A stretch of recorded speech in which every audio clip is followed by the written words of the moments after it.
అయితే ఎందుకొరకు దేవుడు మనల్ని బలపరచాలనుకుంటున్నాడు? అసలు జూనియా విషయం ఎందుకు మన మధ్యలోకి దేవుడు తెచ్చాడంటే, ఇదిగో నేను ఒక నూతన క్రియ చేయించున్నాడు, ఇప్పుడే అది మొలుచును, మీరు దానిని ఆలోచించరా. ఇప్పుడే ఒక నూతన క్రియ నీ ద్వారా నా ద్వారా ప్రభు ఏం చేయాలనుకుంటా ఉన్నాడంటే, నూతన క్రియ చేయాలనేది ప్రభు యొక్క కోరిక. మనం ఇర్మియాలో చూస్తా వస్తాం కదా, కుమ్మరింటికి పోయి చూడు, అది పాత్ర పగిలిపోతే మళ్ళీ ఇంకోటి చేస్తాడు.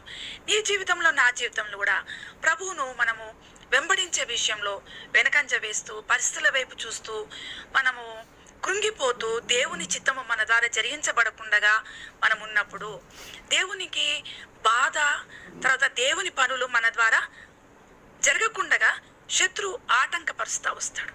పనులు కూడా ఆగిపోయేటిగా ఉంటాయి. కాబట్టి ప్రభువు పనులు కుంటుపడకుండగా, ఆగిపోకుండగా, ఆలస్యం కాకుండా ఉండాలంటే, ఎందుకంటే అక్కడ మోషే విషయంలో